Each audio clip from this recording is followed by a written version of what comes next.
Wow, it's really windy. Didn't feel this windy when I left, like 10 minutes ago.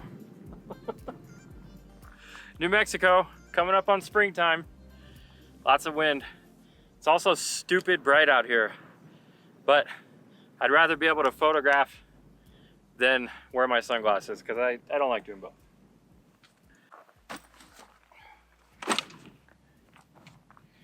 So I was in my front yard hanging out, refilling some bird feeders yesterday, and just messing around, shooting this awesome western bluebird in the face. And I saw that the moon was up and there were no clouds, and I realized that I haven't tried photographing the moon since, well, with my RF 800. I don't know, I just haven't been doing too much moon photography lately. So I figured this would be a great time to give it a try. And in addition to that, I also figured that while I'm doing that, we might as well bust out the big guns. So I figure we could give this a go. I'm gonna try a couple different ways to photograph the moon. I'm not really a moon photographer. I may have mentioned that already. I do a lot of landscape and astro and wildlife and sports and everything else, but I haven't done too much moon photography.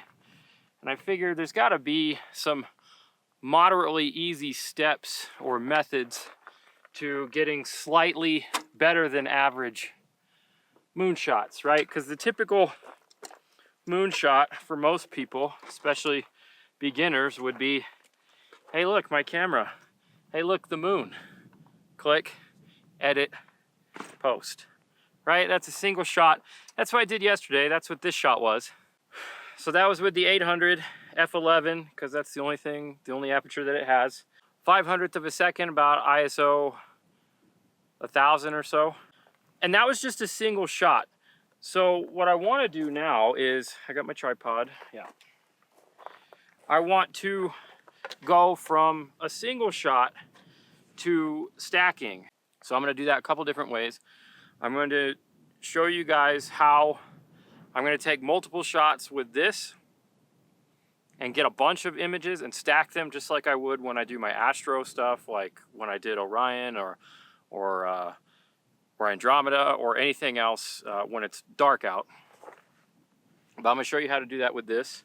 And then I'm going to hook one of these cameras, either my R5 or my R6 or my RP, up to my telescope, and I'm going to do the same thing. I'm just going to take a bunch of images, and then I'm also going to take some 8K raw footage with the R5. So yeah, I'll be hooking up my R5 to the telescope. So the telescope that I have is the Celestron Nexstar 5 SE. So it's a great little beginner or travel telescope. I love it because it's portable for me, and I can throw it in the car, and I can even hike with it if I have to. But it's about 1200 millimeters or 1250 or so, right around there, between 12 and 1250, I think, for millimeters. So it's a little bit longer than my 800, but surprisingly not much. But I figure that if I try doing images with both, still images in burst mode, and then 8K video footage with both, and then cropping in on a 1080p timeline, that's gonna look real good for video. But what I'm gonna do is take the 8K raw footage and process them as images and cut them all up and do it more of like you would for traditional planetary imaging. And then we're gonna see which method that I like the most and how good of an image I can get. So let's get this set up and this set up.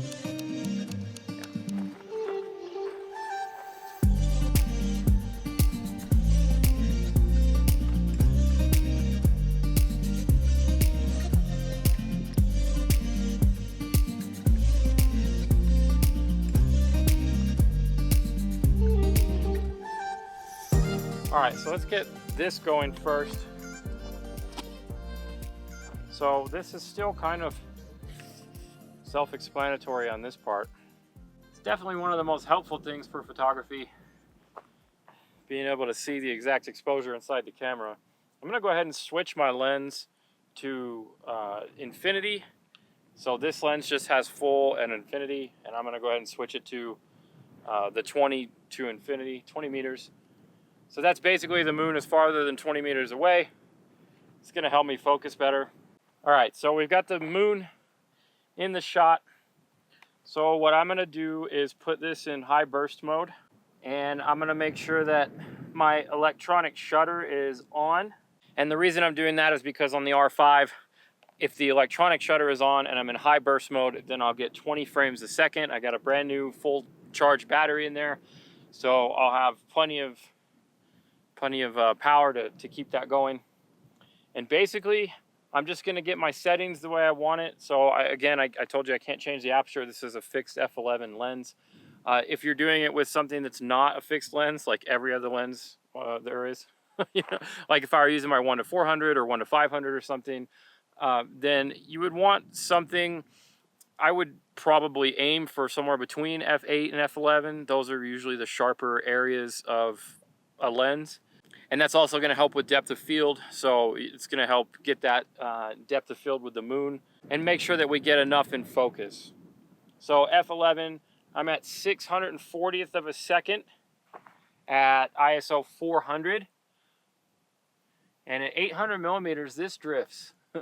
So that's another reason that I'm putting it in burst mode, is because I want to take a lot of shots so I can stack it. And you would think that stacking, you wouldn't need to do that during the daytime, but I guarantee you, the more images you stack, the better quality you're going to get out of this. And again, because I'm using an ISO that's not 100, because my lens is so long, I want to make sure that I can rule out camera shake. Even though I'm on a tripod, this lens is big and there's a lot of wind, so I'm still going to want a faster shutter speed, which might mean that I need to bump up my ISO a little bit.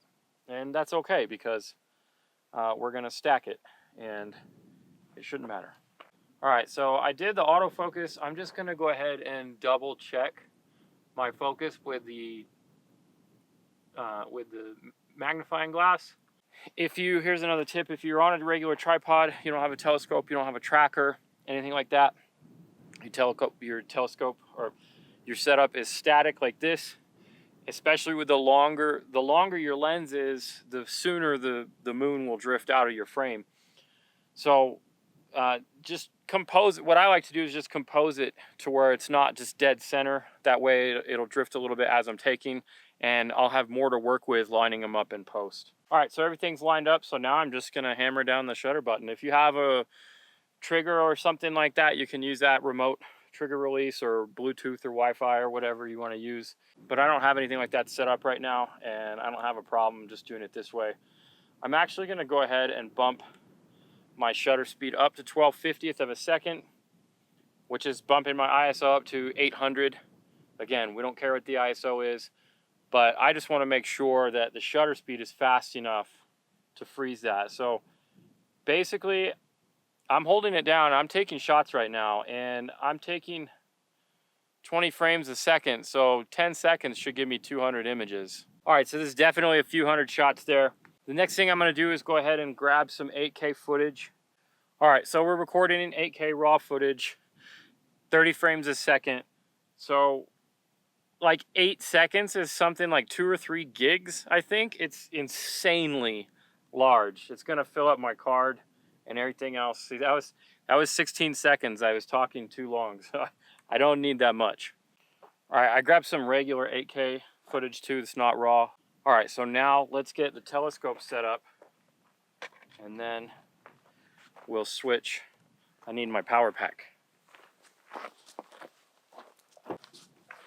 All right, so I've got my handy dandy Roll Zero, my power pack, my AC adapter,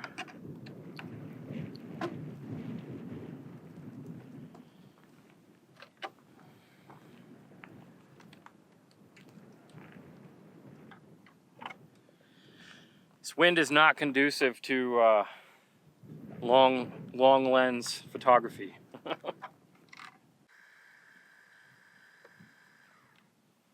All right, I got that roughly where I want it. All right. This is one of those times where I do something stupid, which happens more often than I would like to admit. So basically what happened was, This adapter for my telescope is for a regular Canon DSLR. This is a Canon mirrorless. I did not bring my extra adapter. I only brought one adapter and one lens. I left everything else at home. So what I'm gonna have to do is probably switch to my phone. That way I can use the adapter and put it on here. I'll see you guys in a second. All right, so I've got it all lined up here. I've got the R5 on the telescope, and you can see the settings.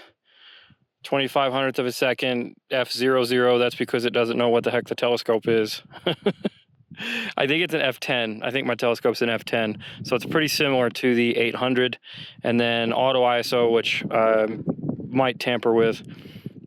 But once we get those settings, I'm going to do the same thing that I did with the R5 on the 800, and I am going to take a bunch of shots, and then I will take 8K on this with this guy, and then we will, and then we'll go from there.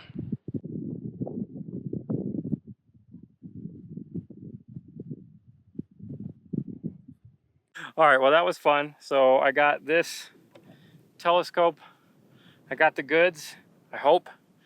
We'll see how badly this wind affects my shots, because especially with the 8K RAW,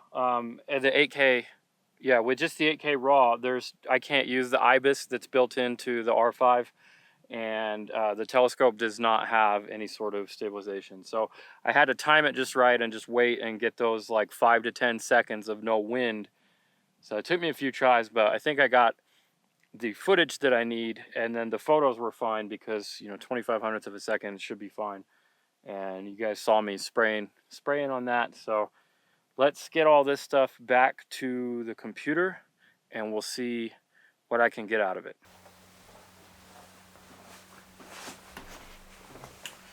Okay, so it's the next morning. I've had a little bit of time to look at some things. I've edited a couple of images. So what I'm gonna do is, so I broke this up into two things. We did the 800 and we did the telescope. And I went ahead and I edited the telescope images. So what I'm gonna do now is I'm gonna just kind of quickly, this is not gonna be a tutorial or anything, but I'm gonna quickly take you in here and edit the 800mm images the exact same way. And I'm just gonna kind of show you a ballpark of what I'm doing, and then we'll look at them and I'll see which ones I like the most. So far, some of the telescope images are looking pretty good, and so far I would be happy with them, you know, if I were to post them or whatever. So let's see if we can get the same quality out of the 800. We're gonna have to crop a little more, but that's one of the things that we're testing here. So let's jump into it. Alright, so here's all the images that I took. I ended up taking 766 images. Let's just go ahead and mess with this first image. So let's just make sure that it's sharp. So this is 12/50th of a second, f11, ISO 800. And this is just raw, straight out of the R5. So let's see if we can't clean this up a little bit. So here we are 100% zoomed in. You can definitely see the noise, ISO 1250. So this is a single shot. So let's go ahead and just try to work on this as best we can with the single shot.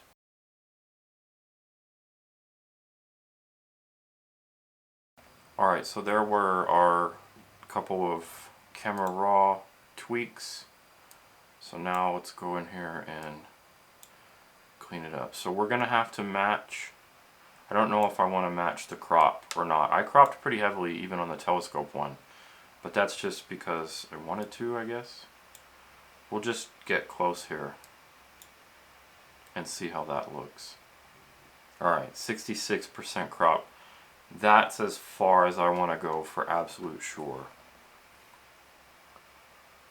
So you can definitely see, I did a little bit of noise reduction in Camera Raw, but you can definitely see the noise is still here.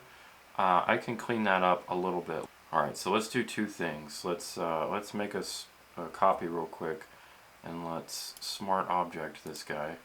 And then we'll come up here to filter. There's a lot of different ways you can do this, so don't be throwing hate in the comments for my choice of sharpening. There's a lot of different ways that we can do this, like I said. Oh, first, okay, so yeah, I know, cancel that. So first what we want to do is the natural way to sharpen this, since I know that it's mainly going to live on Instagram and Facebook or whatever. I'm just going to go ahead and downsize it. So there's not much of downsizing since I cropped so hard. Where did it go? That was weird. There's not much of downsizing since I cropped so hard, but I'm going to downsize it to 1080 by 1080.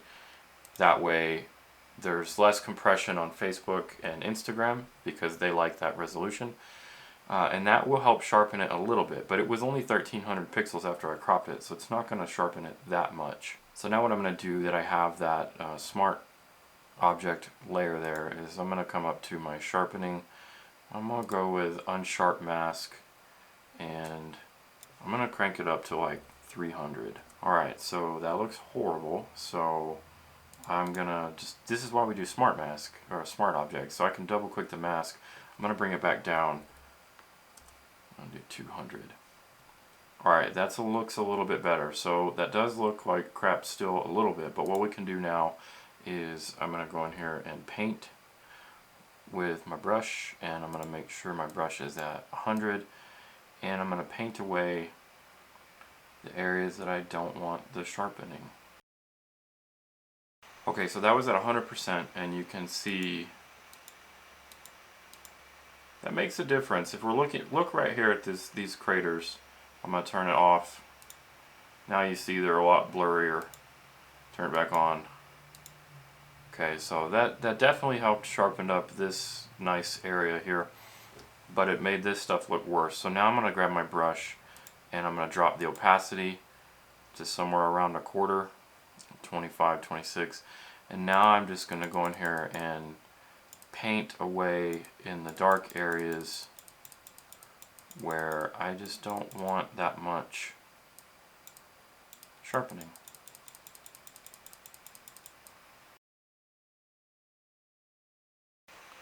Alright, so that's better. So if we turn on and off, we can see that there is sharpening details. Like look up here in this black contrasty area and the ridges there. We can see, turn it off, it's nice and soft. Turn it on, we've got the more contrast and the more sharpening, but it doesn't look too overdone. It still looks pretty bad right here. Alright, whatever, that's just going to have to be good enough. So now what I'm going to do is Control Shift Alt E for smart object, for a stamp visible layer. And then I'm going to open this up in Camera Raw, Control Shift A. Now I'm just going to crank up the noise reduction super high. So like 79, 80. Okay, so that made everything look nice and soft. So now I'm just going to mask this, and then basically I'm going to paint with my brush again.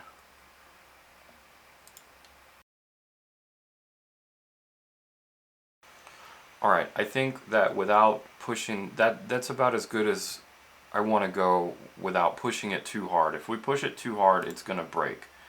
And I think, again, that's one of the reasons we're doing this. So if I just drop this black point a little bit, so what I would like to do is darken up those darks, you know, and bring this whole thing down a little bit. So we've got more detail there, but it's very close to falling apart, and to my standards. This is all subjective. So if you've never gotten a moonshot at least this good, then this might look pretty good to you. And you know, it does. It's decent, but this is all subjective. Again, I'm just trying to do the best I can with what I have. I am going to bring those blues down a little bit, because that's pretty harsh. So let's just say that is as good as I feel like I want to go before things just start getting blocky and artifacty and colors start breaking and everything just starts looking no bueno. So I'm happy with that. As good as the single shot, this is from the R5 800. Let's take a look at the R5 800 now, but let's stack some images. So there are a bunch of different ways that we can edit these and stack these. You can do it in Photoshop or you can do it in another program. I've done it in both. Alright, so for this I'm going to use a program called Pip, and like I said, this isn't going to be a full tutorial. This is just going to be a quick let's get this done. So this is just for planetary objects and stacking, so it works really well for the moon too. So I'm just going to open up all of these. I think I picked like 300 of them. Okay, so I'm just going to make sure my lunar thing is checked there, and then I'm going to go through here and make sure I have all the settings the way that I want. I don't want monochrome. I'm going to output this as a TIFF so we can get the most edit out of it. Okay, so now that that's done, I have my image there, and I'm just going to open it in Photoshop. Alright, so this is the resulting TIFF of 300 images stacked. So I'm going to do the same thing. I'm just going to do this rather quickly.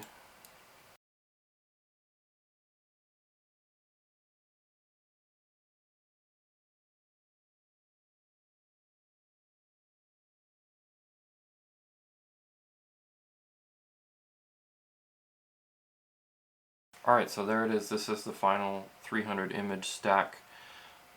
And maybe there's always more you can do to an image, but at some point, especially with me, I just have to kind of stop myself. So here is the 800 single shot, and here is the stacked. I would say that's pretty darn close. It definitely looks like there is slightly more detail in the stacked image, but I edited them very, very similarly, so there's very few differences. So let's take a look at the telescope stack shot.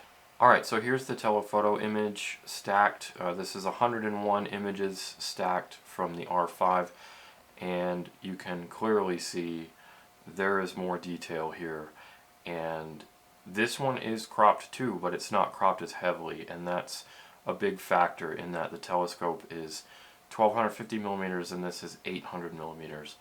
So we're definitely seeing an improvement over the detail in everything with the telescope. Let's look at one more thing. Bring this up. So this is these two. This is the 8K RAW. No, this is the 8K IPB, not even the RAW, because the thing that I was doing didn't like my RAW footage. But this is the 8K footage put into Pip, and Pip did the same thing. It just broke the footage down into still images, 430 still images. So I think we can all agree that if we look at this versus the R5, it doesn't matter which way you do it on the telescope, whether you do the 8K or the still images, that the telescope image is superior here. So let's just take a look between the telescope images, between the 8K breakdown and the stacked. So it's not a completely fair comparison, because I only stacked 101 images from the telescope, and I stacked 430 images from the 8K clip. And so that was like an 8-second clip or something like that. It was pretty short, but you know, 30 frames a second. So I think I can see a little bit more detail here on the 8K stacked versus the regular stacked images. And I think there's probably not enough to be distinguishable. And basically, I mean that I could probably edit this one the stacked images. Either I could stack more because I have more, or I could edit them a little closer to match the sharpness here by maybe tweaking my unsharp mask and adding a little bit more to that, because there is no noise. So the noise levels are very comparable, especially if we look here in the darks. There's a little bit of a saturation difference, you know, but overall I think we're seeing the trend here that, so we'll put this one away and we will do, so you can see these two on the left, the single 800 shot versus the stacked 800 shot, so you're seeing a little bit better there. And then you can see the difference between the single 800 and the stacked 8K telescope image.